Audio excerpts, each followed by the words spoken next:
안녕하세요.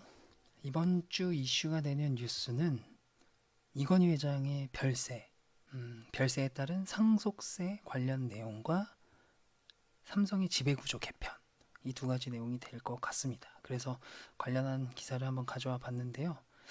그 전에 먼저 고 이건희 회장님의 업적을 간단하게 설명을 드릴게요.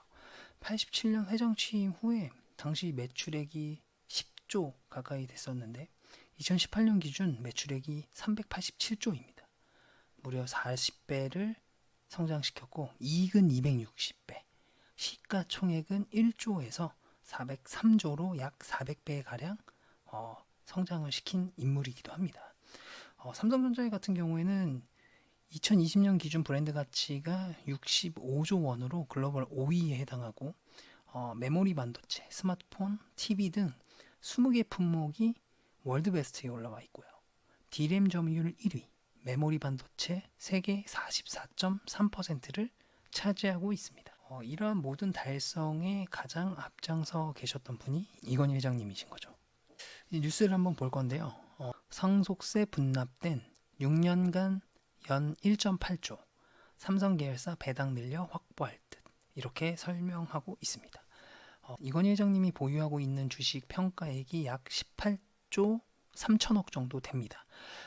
지금 우리는 상속세가 어느 정도가 나올 건지 예상하냐면 대략 한 10조 6천억 정도라고 생각을 해요. 왜냐하면 상속세 같은 경우에는 평가 금액의 50%를 적용합니다. 30억이 넘어가면 최고세율을 적용받으니까 18조잖아요. 그렇기 때문에 당연히 50% 최고세율을 적용하고 고인이 최대주주이거나 혹은 최대주주의 특수관계인일 경우 20%를 할증합니다. 전체 금액을 계산하다 보면 대략 한 10조에서 11조 사이가 되는 겁니다.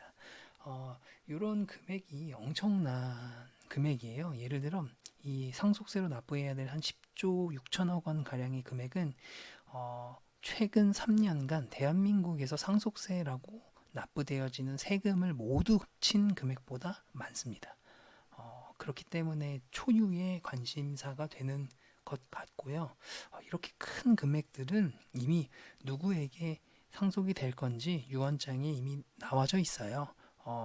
아무래도 이건희 회장님께서 2014년 5월부터 6년 넘는 시간 동안 병상에 계셨기 때문에 관련해서는 이제 충분한 준비를 했고 어떻게 할 건지에 대해서 대비를 했을 것이다 라는 게 업계의 예상입니다. 그렇듯 아마도 가장 유력한 시나리오 중 하나는 아마도 이재용 부회장에게 상속을 하는 거겠죠. 이재용 부회장에게 상속을 하려면 이재용 부회장이 세금을 내야 됩니다. 상속세를 내야 되는데 어떻게 상속세를 내냐? 이재용 부회장에게도 굉장히 큰 금액입니다.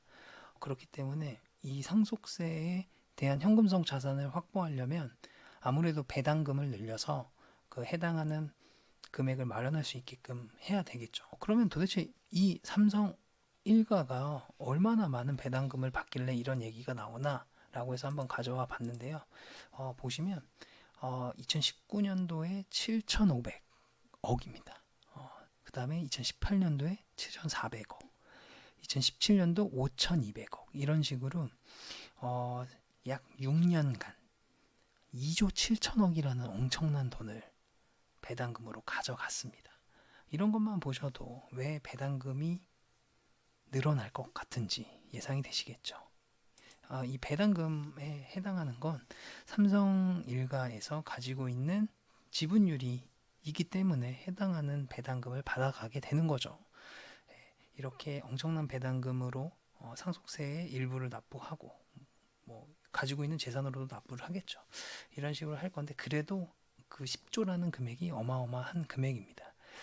왜냐하면 재벌의 경우 대부분의 재산이 경영권 유지를 위해서 주식에 묶여 있어요. 그렇기 때문에 기업이 작은 중소기업 같은 경우에는 지배력 유지하기가 쉽죠. 왜냐하면 창립 멤버이기 때문에 처음부터 투자금이 엄청나겠죠. 근데 기업이 커지고 대기업이 될수록 지분 1%를 매수하기 위해서는 굉장히 많은 돈이 들어갑니다. 그래서 이런 상속을 받으면서 점점 이 오너 일가의 지배력이 낮아지는 거죠. 그래서 창립자인 경우는 이 지분을 많이 가지고 있지만 상속을 해서 점점 아랫세대로 넘어갈수록 경영권 지분을 통해서 지배력이 유지되는 것이 아니라 주주나 이사회로부터 지지를 받으면서 경영권을 유지해야 되는 상황이 오게 되는 거죠. 근데 이거는 어떻게 보면 기업의 역사적인 과정 중의 일부이니까 뭐 이상한 건 아닙니다. 그래서 이런 삼성전자의 지분 상속 시나리오가 크게 세 가지로 나오는데요. 먼저 삼성물산에 상속을 하게 될 경우 당연히 장점은 지배권이 유지는 되죠. 왜냐하면 다른 어느 누군가가 지배권을 가져가게 되는 게 아니라 해당하는 삼성물산이 지배권을 가져가는 거기 때문에 거기에 추가적으로 세금 부담이 좀 줄죠. 왜냐하면 세금 내는 주체도 삼성물산이 되겠죠. 하지만 단점은 뭐냐면 직접 지배력이 약화돼요. 라는 게 첫 번째 시나리오고, 두 번째 시나리오 같은 경우에는 거의 이루어지지 않을 것 같고, 세 번째 시나리오인 오너 3세가 직접 지분을 상속한다라는 내용인데, 물론 뭐 직접적인 지분 상속을 하면 좋죠. 지배력이 강화되니까. 하지만 재원 확보가 불가능하다고 보는 거죠. 왜냐하면 10조라는 금액을 납부할 수가 없기 때문에. 그래서 아마도 여러 가지 감안해야 될 것들이 많다라는 게 상속세 납부에 관한 여러 가지 관심이 가져지는 것 중에 하나입니다. 그래서 이렇게 상속세에 관련한 내용들을 한번 정리해 봤고요. 이어서 삼성의 지배 구조에 대해서도 한번 알아두시면 이 내용이 좀 재밌게 더 들을 수 있으니까 삼성의 지배 구조에 대해서 제가 이어서 설명하도록 하겠습니다. 왼쪽에 보이시는 그림은 삼성그룹의 지배 구조입니다. 지금 삼성전자 부회장으로 되어 있는 이재용 부회장은 실질적으로 삼성전자에 대한 주식 지분은 0.7%밖에 되지 않아요. 그렇지만 삼성물산을 가지고 있는 지분이 17.48%이기 때문에 직접적인 경영권보다는 삼성물산을 통한 지분을 많이 갖고 있다라고 보시면 돼요. 삼성물산이 삼성전자를 5.01%를 가지고 있기 때문에 이런 직접 지배보다는 물산을 통한 지배가 되는 거겠죠. 그래서 지금 이러한 지배 구조를 봤을 때 지금 우리나라에서 순환출자라는 구조를 해소시키고 있죠. 그래서 삼성도 마찬가지로 2014년부터 2018년까지 이 순환출자 구조를 해소시키고 있는데 그 중에 아직 해소가 되지 않은 부분이 이 삼성생명이 삼성전자를 가지고 있는 8.51%에 대한 내용입니다. 이 내용을 유심히 보셔야 되는데요. 왜냐하면 삼성생명이 가입되어 있는 고객들이 낸 보험금을 가지고 삼성전자를 지배하고 있다라는 가정이 성립돼요. 그러다 보니까 이 삼성생명이 가지고 있는 이 8.51%에 대한 지분 확보에 대한 내용들을 법으로 금지시키는 혹은 법으로 축소시키는 내용들의 법안이 지금 개정되고 있습니다. 그 내용이 제가 가지고 온 이 3% 룰, 보험업법 변수라는 내용인데요. 이게 삼성 지배구조 개편 시나리오에 굉장한 영향을 줄 것 같습니다. 3% 룰이 어떤 거냐면 제가 간단하게 설명해 드릴게요. 삼성생명이 가지고 있는 삼성전자의 주식 중 3%만 가지고 있을 수 있다라는 거예요. 근데 여기에서 3%가 지금 이 8.51%를 3%로 줄이라는 소리가 아니라 삼성생명의 자산 총액의 3%까지만 특정 주식을 보유할 수 있다라는 내용이거든요. 그러니까 삼성생명의 총 자산의 3%에 해당하는 금액을 삼성전자로만 구성할 수 있는 거예요. 근데 그게 금액으로 따지면 어떻게 되냐면 한 10조 원 정도밖에 되지 않아요. 근데 삼성전자를 가지고 있는 8.51%를 금액으로 환산하면 무려 30조가 됩니다. 이 30조가 되는 규모를 20조를 팔아서 10조로 만들어 놔야 삼성생명의 총 자산의 3%가 된다는 소리예요. 그러면 그 얘기는 뭐냐? 그럼 20조 원을 시장에 팔아야 된다라는 거죠. 아니 그러면 이 20조 원을 팔게 되면 어떤 문제가 생기냐면 시장이 순식간에 혼란이 올 수 있겠죠. 엄청난 금액의 물량이 시장으로 나오게 되기 때문에. 그렇기 때문에 시장에 던지지 않고 아마도 다른 계열사가 구매를 하지 않을까라는 생각이 드는데요.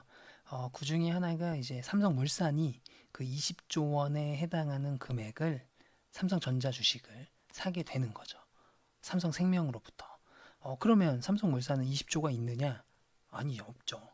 삼성물산도 만약에 이게 진행하게 되면 20조를 마련해야 됩니다. 그러면 이 지배구조를 잘 보시면 삼성물산이 가지고 있는 것 중에 20조짜리가 하나 있습니다.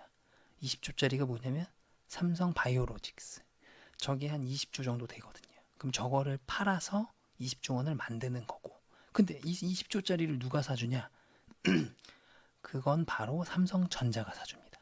현금성 자산이 많은 삼성전자가 삼성바이오로직스를 사주면서 이 순환 출자의 구조를 좀 끊어버리는 거죠. 그러면서 이 3% 룰을 법안으로 통과가 될 경우 지켜야 되는 거니까 이런 부분을 해서 해결이 될 수 있는데 이런 부분들이 여러 가지 문제가 있어요. 예를 들어 이렇게 주식을 물산이 사고 바이오로직스한테 팔고 뭐 이런 부분들이 실제로 주식을 사고 파는 거기 때문에 세금이 들어가겠죠. 그렇게 되면 이 세금의 전체적인 규모를 예상해 보면 거의 5조 원에 가까운 세금이 지불하게 되는 것. 그럼에도 불구하고 이것들이 진행되고 있지 않았던 가장 큰 이유는 지금 삼성전자의 최대 주주는 국민연금입니다. 국민연금이 11%로 최대 주주고 2위가 8.51%인 삼성생명입니다. 그리고 3위가 5.01%인 삼성물산인데 만약에 삼성생명의 주식을 삼성물산이 사오게 되면 11%가 넘어갑니다. 11%가 넘어가기 때문에 국민연금을 제치고 최대 주주가 됩니다. 그러면 뭐가 문제가 되냐면 삼성물산이 지주회사가 돼요. 지주회사가 되는 순간 삼성전자 그 해당하는 지주회사가 되는 그 주식을 20%를 보유해야 되는데 대략 한 11%, 12%밖에 없거든요. 그러면 추가로 8%에 대한 금액을 확보를 해야 되는데 그 8%, 삼성전자 8% 주식이 금액으로 따지면 어마어마한 금액이기 때문에 그 재원 확보를 물산이 할 수 없다는 거죠. 그렇기 때문에 이 부분이 진행되고 있지 않아요. 지주회사가 되면 20% 확보를 해야 되기 때문에 거기에 따른 재원 확보가 불가능하다. 그렇기 때문에 이게 진행되고 있지 않은 거거든요. 그래서 이렇게 말씀드린 것처럼 그 뒤에 나오는 3% 룰에 대한 내용들이 아래 나오는 겁니다. 그래서 이 3% 룰을 한 번 더 머릿속에 생각하시면서 왜 삼성의 지배 구조가 이렇게 될 수밖에 없는지 이런 부분들을 생각해 보시면서 기사를 읽어 보시면 좋을 것 같습니다. 네, 이 기사들을 보면서 좀 궁금했던 것들이 하나 있는데 아니, 우리나라만 이런 건가? 봤어요. 근데 그래서 요거는 그냥 뭐 가볍게 읽고 넘어가시라고 온 건데 우리나라가 이 상속세 관련해서 높은 편입니다.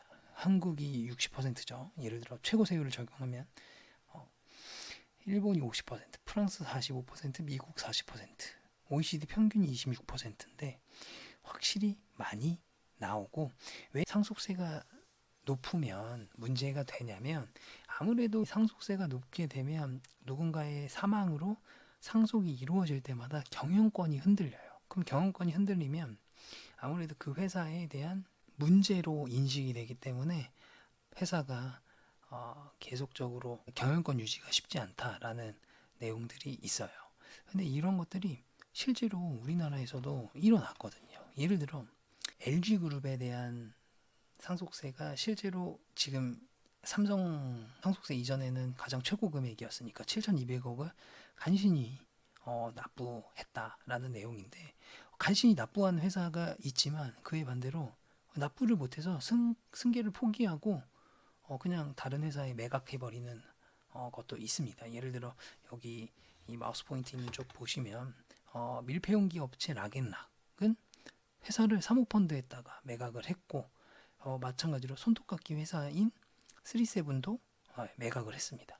이처럼 이렇게 괜찮은 알짜 회사들이 상속이 발생할 때마다 경영권이 흔들리는 그런 내용들이 발생할 수 있기 때문에 이 세법에 대한 변화가 좀 필요하다라는 내용들까지도 나오고 있는 거니까 이런 식의 내용들을 정리를 해보시면 좋을 것 같습니다. 제가 준비한 내용은 여기까지고요.